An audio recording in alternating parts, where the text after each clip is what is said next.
السلام علیکم ورحمۃ اللہ وبرکاتہ۔ ناظرین، آج ہم ایک بہت اہم موضوع پر گفتگو کرنے والے ہیں، لہذا اس ویڈیو کو زیادہ سے زیادہ آپ کو شیئر کرنا ہے۔ آج ہم بات کرنے والے ہیں دنیا کے سب سے بڑے فیسٹیول کرسمس کے بارے میں۔ یہ دنیا کا سب سے بڑا فیسٹیول اس لیے ہے کہ مسلمانوں کی 10 سال کی عیدیں بھی اتنا خرچہ پور نہیں کرتی جتنا کہ یہ 1 سال کا کرسمس خرچہ کرتا ہے۔ اور ایک اہم بات یہ ضروری ہے کہ مسلمانوں کے لیے یہ کرسمس منانا بالکل جائز نہیں ہے، اس لیے کہ نعوذ باللہ عیسائیوں کا کہنا یہ ہے کہ اللہ کے بیٹے عیسیٰ علیہ السلام اس تاریخ کو پیدا ہوئے اور یہ میری کرسمس بولتے ہیں، یعنی عیسیٰ علیہ السلام کو اللہ کا بیٹا مانتے ہیں۔ تو لہذا ہم کو اس سے بچنا ہے۔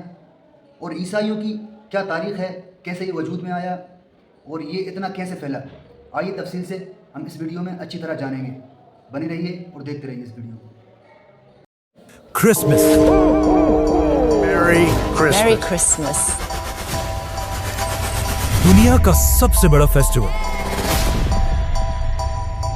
یہ اتنا بڑا فیسٹیول ہے کہ مسلمانوں کی عیدیں جتنا پیسہ 10 سال میں بناتی ہیں اس سے بھی زیادہ پیسہ کرسمس کے صرف 1 سال میں بنتا ہے۔ لیکن آخر یہ کرسمس منایا کیوں جاتا ہے؟ کیونکہ آج دنیا کے سب سے بڑے ریلیجن کرسچینٹی کا یہ ماننا ہے کہ اسی دن، کرسمس کے دن، جیزس عیسیٰ علیہ السلام پیدا ہوئے تھے۔ لیکن اب کوشچن یہ ہے کہ اگر یہی دن 25 دسمبر عیسیٰ علیہ السلام کی برتھ ڈے ہے تو پھر مسلمان اسے کیوں نہیں مناتے؟ کیونکہ یہاں پر ایک بہت بڑی کنفیوژن ہے۔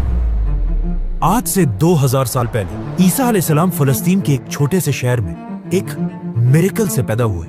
یہ وہ زمانہ تھا جب فلسطین میں تو یہودی آباد تھے ہی، لیکن یہاں پر یہودیوں کی حکومت نہیں تھی۔ حکومت اس وقت کی ایک بہت بڑی سپر پاور رومن ایمپائر کی تھی۔ جب رومن ایمپائر اپنی طاقت کی پیک پر تھی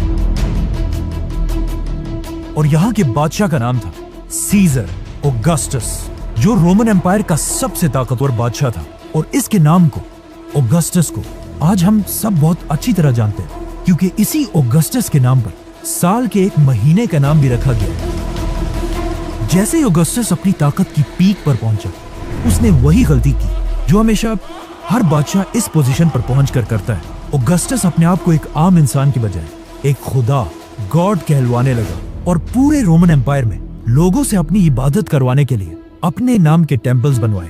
اگر ہسٹری کو دیکھا جائے، جب بھی کوئی شخص اس لیول کی طاقت تک پہنچتا ہے تو اللہ اس کے غرور کو توڑنے کے لیے بالکل موسیٰ علیہ السلام کی طرح ایک مائٹی پروفٹ بھیجتا ہے۔ تو اسی سیزر اوگسٹس کے دور میں عیسیٰ علیہ السلام پیدا ہوا۔ عیسیٰ علیہ السلام بھی یہیں پر رومن ایمپائر کے انڈر فلسطین میں یہودیوں کے ساتھ بڑے ہوئے، لیکن عیسیٰ علیہ السلام بچپن سے اپنی ایج کے باقی سارے نارمل بچوں سے بہت ہی ڈیفرنٹ تھے، کیونکہ بچپن میں ایک بار عیسیٰ علیہ السلام اپنی ماں مریم کے ساتھ ایک بازار میں گھومتے گھومتے کہیں غائب ہو گئے، اور کافی ڈھونڈنے کے بعد بھی وہ پورے بازار میں کہیں نہیں ملے۔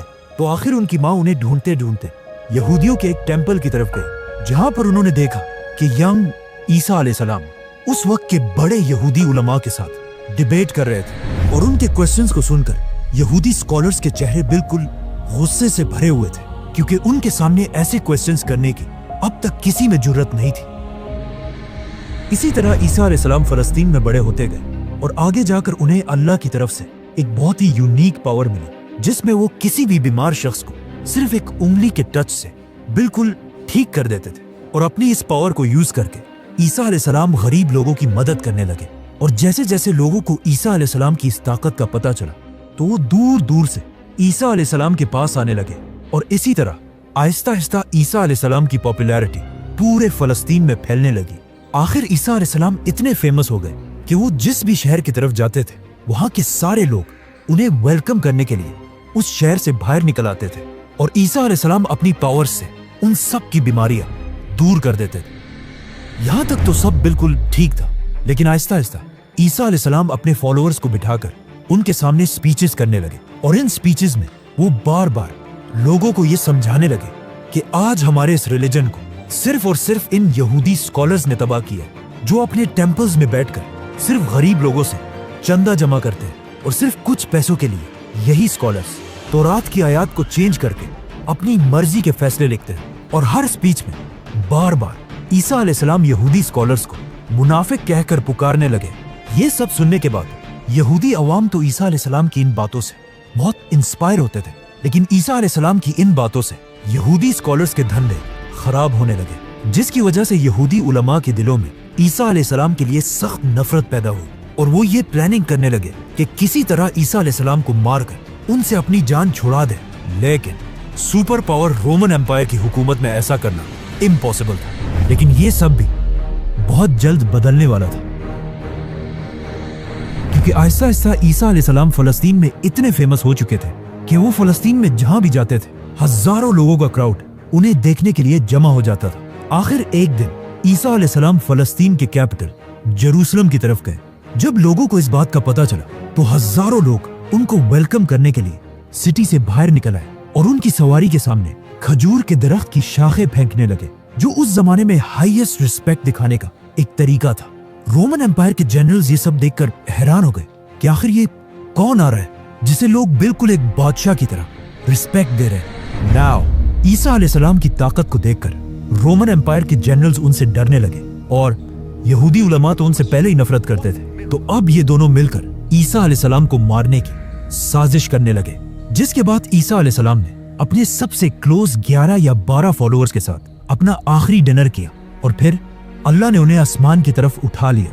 लेकिन क्रिश्चियंस का मानना है कि इसके बाद उन्हें मार दिया गया। अब ईसा अलैहिस्सलाम तो दुनिया से चले गए, लेकिन यहाँ फलस्तीन में उनके 11 फॉलोअर्स ने फैसला किया कि वो ईसा अलैहिस्सलाम की टीचिंग्स को पूरी दुनिया तक पहुंचाएंगे। तो सबसे पहले इन फॉलोअर्स ने यहूदियों को कन्विंस करने की कोशिश की, लेकिन ऑफ कोर्स यहूदियों ने ईसा को नहीं माना, तो इनको क्या मानेंगे। तो ये फॉलोअर्स यहूदियों को छोड़कर दुनिया के बाकी लोगों तक ईसा अलैहिस्सलाम का मैसेज पहुंचाने लगे और यहूदियों के बिल्कुल ऑपोजिट बाकी दुनिया में क्रिश्चियनिटी बहुत तेजी से फैलने लगी। और इन्हीं नए फॉलोअर्स में से एक का नाम सेंट पॉल था। आज की दुनिया की क्रिश्चियनिटी में सेंट पॉल का सबसे बड़ा रोल है, क्योंकि पॉल से पहले लोग ईसा अलैहिस्सलाम को सिर्फ एक पैगंबर और अल्लाह का बंदा समझते थे, लेकिन पॉल ने पहली बार दुनिया में एक कॉन्सेप्ट लाया कि ईसा अलैहिस्सलाम कोई आम इंसान नहीं बल्कि अल्लाह के बेटे और खुद भी एक खुदा थे। आज पूरी दुनिया के क्रिश्चियंस ईसा अलैहिस्सलाम को खुदा मानते हैं और इस सब की शुरुआत इसी पॉल से हुई थी। हालांकि पॉल अपनी पूरी जिंदगी में ईसा अलैहिस्सलाम से कभी मिला ही नहीं था। पॉल और उसके फॉलोअर्स की वजह से Aahista Aahista Christianity Roman empire में फैलती गई, लेकिन यहाँ पर मसला ये था कि रोमन एम्पायर का रिलीजन क्रिश्चियनिटी के बिल्कुल ऑपोजिट था और वो उस जमाने में जुपिटर की इबादत किया करते थे। तो रोमन एम्पायर की इस अवाम को इम्प्रेस करने के लिए उस जमाने के क्रिश्चियंस ने अपने रिलीजन में कुछ चेंजेस किए। नंबर 1, उन्होंने ईसा अलैहिस्सलाम के नाम को चेंज करके एक कॉमन रोमन नाम रखा, जो आज इंग्लिश में जीसस बन चुका है। नंबर 2, रोमन एम्पायर के लोग ज्यादातर यूरोपियंस थे, मतलब बिल्कुल गोरे थे, और ईसा अलैहिस्सलाम फलस्तीन के होने की वजह से थोड़े ब्राउनिश थे और उस जमाने के व्हाइट लोग अपने आप को बाकियों से बहुत ऊपर समझते थे। तो अब इन्हें इम्प्रेस करने के लिए उस जमाने के क्रिश्चियंस ने जीसस की पेंटिंग्स बनाना शुरू की, जिसमें जीसस को बिल्कुल यूरोपियंस की तरह व्हाइट दिखाया गया। मतलब ये दुनिया में आज जीसस की सबसे पुरानी पेंटिंग है। जीसस की यही पेंटिंग्स आज दुनिया की सबसे फेमस पेंटिंग्स हैं, क्योंकि आज से कुछ ही साल पहले जीसस की ही एक पेंटिंग दुनिया में सबसे महंगी बेची गई। $450 मिलियन में, और जिसे खरीदा किसने? Mohammed bin Salman is the actual buyer of a Leonardo for a record-breaking $450 million at the Let's come back to the story. Christianity में इन चेंजेस की वजह से Aahista Aahista Christianity Roman empire में बहुत तेजी से फैलने लगी और क्रिश्चियंस इतने बढ़ गए कि रोमन एम्पायर के बादशाहों ने सोचा कि अगर क्रिश्चियंस ऐसे ही बढ़ते गए तो ये तो हमारे रिलीजन जुपिटर के रिलीजन को बिल्कुल खत्म कर देंगे। तो आखिर रोमन एम्पायर के बादशाह ने फैसला किया कि अब क्रिश्चियनिटी को फैलने से रोकने के लिए हमें सारे क्रिश्चियंस को मारना होगा। जिसके बाद रोमन एम्पायर ने क्रिश्चियंस पर ऐसा जुल्म किया कि इस जुल्म को कुरान में भी डिस्क्राइब किया गया है कि जब रोमन एम्पायर के बादशाह के जुल्म से कुछ यंग लड़के भागकर एक गार केव में छुप गए और वहीं पर अगले 300 साल तक सोते रहे, जिन्हें असहाबे काफ कहा जाता है। रोमन एम्पायर के इस सारे जुल्म के बाद भी क्रिश्चियंस अपने रिलीजन से पीछे नहीं हटे, बल्कि इन सारे जुल्मों से क्रिश्चियनिटी और भी तेजी से फैलने लगी और दुनिया के हर कोने तक पहुंचने लगी, यहाँ तक कि ये रिलीजन पहली बार इंडिया तक भी पहुंचा। आखिर ईसा अलैहिस्सलाम के 300 साल बाद क्रिश्चियनिटी इतनी पावरफुल हो गई कि रोमन एम्पायर के एक बादशाह कॉन्स्टेंटीन द ग्रेट ने अपने रिलीजन को छोड़कर क्रिश्चियनिटी में कन्वर्ट हो गए। तो अब जब बादशाह ही क्रिश्चियन बन गया तो रोमन एम्पायर के सारे हालात बिल्कुल बदल गए और अब तक जो जुल्म क्रिश्चियंस पर किया जाता था उससे भी ज्यादा जुल्म जुपिटर के रिलीजन के फॉलोअर्स पर किया जाने लगा, क्योंकि उस जमाने का रूल था कि जो रिलीजन बादशाह का होगा वही पब्लिक का भी होगा। तो अब रोमन एम्पायर अपने पुराने रिलीजन को जबरदस्ती दुनिया से खत्म करने लगे, लेकिन ये भी कोई आसान काम नहीं था, क्योंकि जुपिटर को मानने वाले भी इतनी आसानी से अपना रिलीजन छोड़ने वाले नहीं थे। तो अब यहाँ पर अगेन रोमन एम्पायर ने क्रिश्चियनिटी को दोबारा बदलने की कोशिश की और अपने पुराने और नए रिलीजन को एक दूसरे के साथ मिक्स करने लगे, और यहीं से पहली बार क्रिसमस का कॉन्सेप्ट आया। जैसे कि रोमन एम्पायर के रिलीजन में हर साल दिसंबर में अपना सबसे बड़ा फेस्टिवल सैटर्नेलिया मनाते थे, जिसमें वो अपने खुदा सैटर्न की इबादत करते थे। और उनके इस फेस्टिवल में एक चीज सबसे इंपॉर्टेंट थी, पाइन ट्रीज, क्योंकि दिसंबर में यूरोप की सर्दी की वजह से सारे दरख्त बिल्कुल सूख जाते थे और सिर्फ पाइन ट्री अपनी जगह पर मजबूती से खड़ी रहती थी, जिसे वो एक बहुत ही होली चीज समझते थे। और हर फेस्टिवल में इसी दरख्त के एक शाख को अपने घर में लाकर सजाते थे। तो अब रोमन एम्पायर ने अपनी पूरी सल्तनत को एक रिलीजन में जमा करने के लिए अपने पुराने रिलीजन से फेस्टिवल्स उठाए और अपने नए रिलीजन से जीसस क्राइस्ट, और इन दोनों को मिला दिया और कहा कि जीसस क्राइस्ट दिसंबर के महीने के आखिर में पैदा हुए थे। और सारे क्रिश्चियंस को हुक्म दिया कि इस दिन को 25 दिसंबर को बिल्कुल पुराने रिलीजन की तरह जीसस क्राइस्ट की बर्थडे मानकर सेलिब्रेट किया जाए। और इसी तरह इन दोनों रिलीजन्स को मर्ज करने के बाद अब पूरी रोमन एम्पायर क्रिश्चियनिटी में कन्वर्ट हो गई। लेकिन आज दुनिया का कोई मुसलमान भी इस दिन को सही नहीं मानता, और कुरान में भी ईसा अलैहिस्सलाम की पैदाइश की स्टोरी बिल्कुल ऑपोजिट है। क्योंकि कुरान में है कि जब ईसा अलैहिस्सलाम पैदा हो रहे थे तो उनकी माँ मरियम के पास सिर्फ एक खजूर का दरख्त था, जिस पर उन्हें हुक्म दिया गया कि घबराओ मत और इस खजूर के दरख्त को हिलाओ ताकि इससे तुम्हारे लिए ताजा खजूर गिर सके और तुम्हें ताकत मिले। खजूर का दरख्त। अब मसला ये है कि दरख्त पर खजूर तभी बनते हैं जब सख्त गर्मी का मौसम हो, which means according to Quran ईसा अलैहिस्सलाम की पैदाइश जरूर गर्मी के महीनों में हुई होगी, और दिसंबर का तो कोई सवाल ही पैदा नहीं होता। और ये सिर्फ कुरान में ही नहीं बल्कि क्रिश्चियंस भी ये मानते हैं कि उन्हें ईसा अलैहिस्सलाम की पैदाइश के सही दिन का पता नहीं है। जो भी हो, अब पूरी रोमन एम्पायर क्रिश्चियनिटी में कन्वर्ट हो चुकी थी, और जैसे ही रोमन एम्पायर के लोग क्रिश्चियंस बने, ये वही टाइम था जब अल्लाह ने असहाबे काफ को अपनी लंबी नींद से उठाया और उन्होंने उठकर एक दूसरे से पूछा कि हम ज्यादा से ज्यादा कितने वक्त तक सोए होंगे। तो उनमें से एक ने कहा कि 1 या आधा दिन। लेकिन जब वो बाहर निकले उन्हें पता चला कि यहाँ तो सब कुछ बिल्कुल बदल चुका है। इसके बाद क्रिश्चियनिटी दुनिया का सबसे बड़ा रिलीजन बना, और आने वाले वक्तों में Roman empire, British empire, Spanish empire की वजह से आज तक क्रिश्चियनिटी दुनिया का सबसे बड़ा रिलीजन है।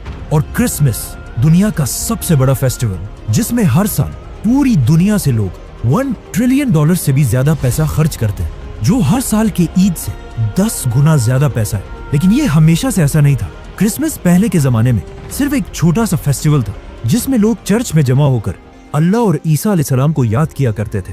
लेकिन आहिस्ता आहिस्ता लोग इस सब से बोर होने लगे। तो अब लोगों को दोबारा क्रिसमस की तरफ अट्रैक्ट करने के लिए कुछ लोगों ने क्रिसमस के इस फेस्टिवल में नई चीजें ऐड की, जैसे कि म्यूजिक, गाना, शराब। और क्रिसमस के इस फेस्टिवल में जो सबसे बड़ा एडिशन किया गया वो था सैंटा क्लॉज, जो पुराने जमाने में एक real Christian scholar Saint Nicholas थे, जो अपनी जेनरोसिटी की वजह से पूरे क्रिश्चियंस में मशहूर थे। आज से 150 साल पहले जब पहली बार सैंटा क्लॉज को इंट्रोड्यूस कराया गया तो वो ज्यादातर ग्रीन या ब्लू कपड़े पहनकर बच्चों को गिफ्ट्स दिया करते थे। लेकिन